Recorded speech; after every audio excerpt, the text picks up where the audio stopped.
to City Clerk, Department at the City of Napa, 955 School Street, Napa, California. Regarding aggravated assault/battery/false arrest of Doug Herich by City of Napa Police Officer Wade, date of incident, July 7, 2011, at approximately 5:45 p.m. Claim for damages demand $2 million.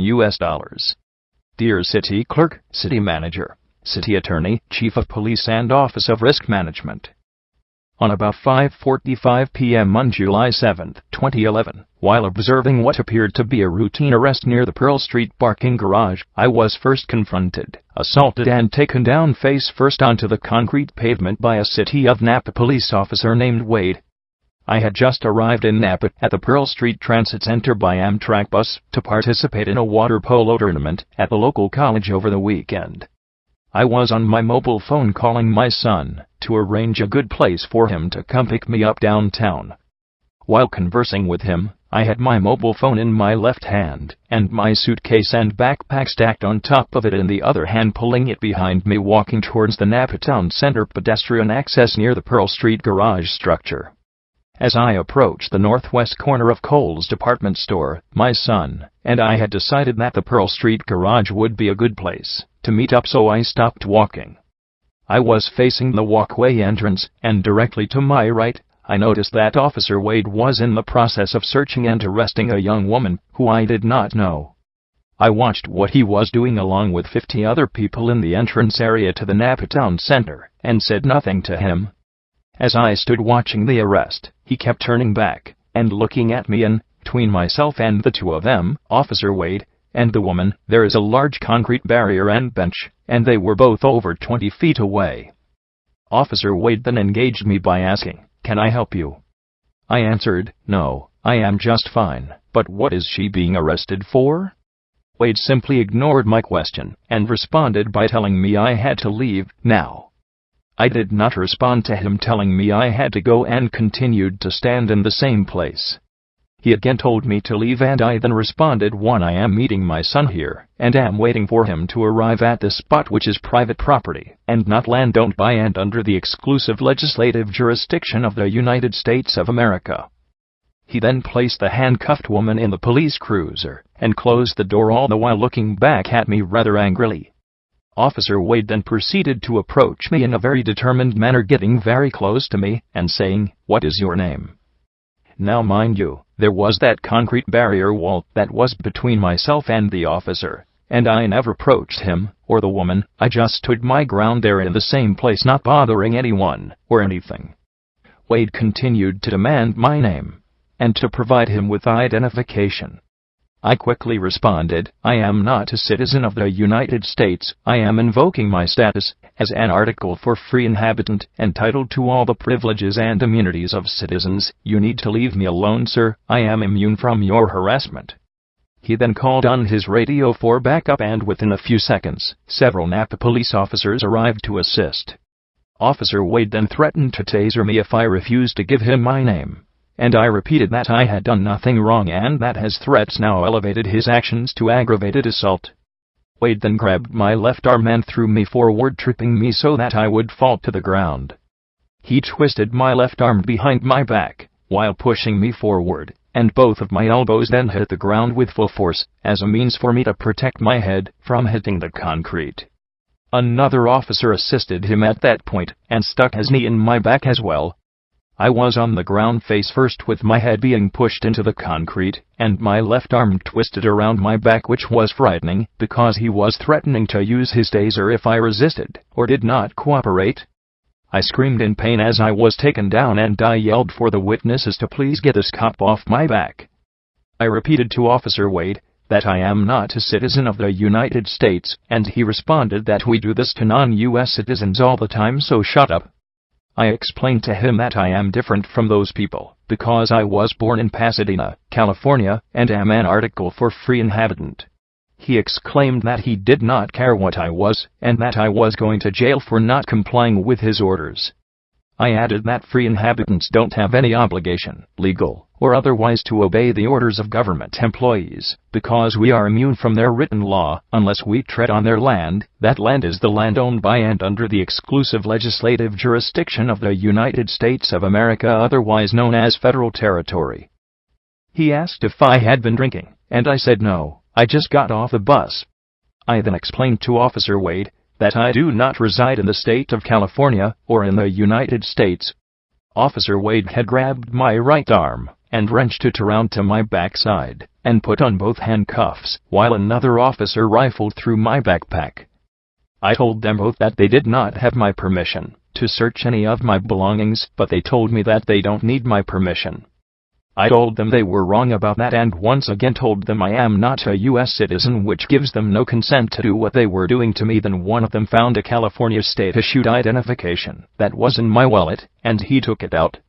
Officer Wade finally got off of my back and pulled on my handcuffed arms, trying to lift me up. This caused excruciating pain in my left arm, as it was already injured from the takedown. Standing up now, another Napa cop with a nightstick asked where the other suspect was, and then he went after him, a man named Sean Holm, still standing in the crowd. My left arm is now left severely injured because of the use of his trained assault tactics. He twisted it so very hard behind my back and held me down with his knee directly in the middle of my back with all his weight, and both injuries are still bothering me as write this letter. I never resisted the officers and continued to remind him that I was not a U.S. citizen, but rather an Article 4 free inhabitant. It was obvious to me that these officers were trained to take down and arrest someone they don't like first before checking with their watch commander to see if what I am saying has any merit. Very poorly trained government employees, in my opinion. I told all of them at that point that the organic laws of the United States of America are still good law, and that he should go to his computer and Google it if he does not wish to believe me. I repeated that I am an Article 4 free inhabitant pursuant to the Articles of Confederation of November 15, 1777. He had placed handcuffs very tightly around my wrists, causing extreme pain and bruising of the tissue around my wrists and numbness of my fingers. This pain still lingers as well.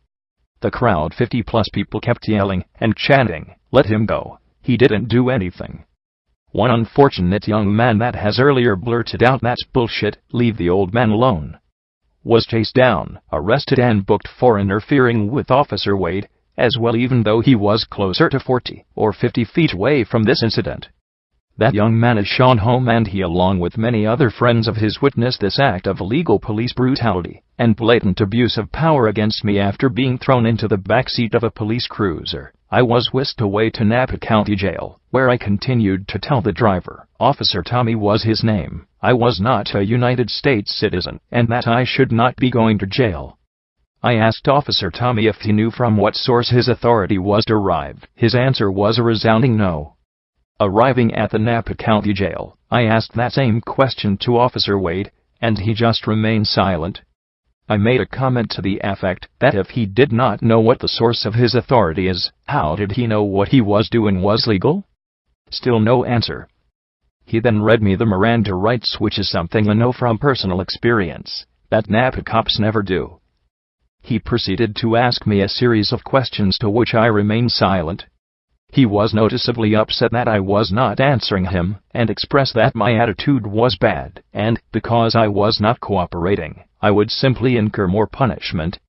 I asked him why he thinks I should answer his questions, after telling me that he will use it against me. He then asked me to blow into a breathalyzer tester, and I told him that I was not giving consent or permission to any government employee, and that I would not blow. After the booking process had been completed, I was asked to blow again, and this time I did comply, but only because the correctional officer, Titus, told me they won't release me until I do, and that it was not going to be used against me, which I also believe is a lie. I blew all zeros, so I had zero alcohol in my blood, yet I was charged with public intoxication anyway. I also could not possibly have interfered with Officer Wade simply based on my proximity to him, and the suspect he was arresting 20 or more feet away. This use of excessive force was completely unnecessary and in violation of the written laws that limit all government authority to the land owned by and subject to the exclusive legislative authority or jurisdiction of the United States of America. I have been damaged both physically and mentally by Officer Wade's over-aggressive behavior. This appears to be emblematic of a government that has little to no regard for the written laws of the United States, and it gives the appearance of being a criminal enterprise, and nothing more. The people can no longer trust government employees, and it is obvious to me that they are no longer protecting and serving the public at large, but rather, I suggest that what these government employees are really protecting and serving is the government of the United States as revenue collectors and bullies.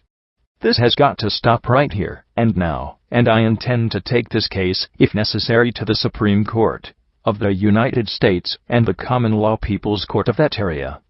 Attorney General Kamala Harris will also be copied on all of the letters I have written regarding this incident. I trust that the City of Napa will communicate this information to the District Attorney's Office and notify the prosecutor of what really happened.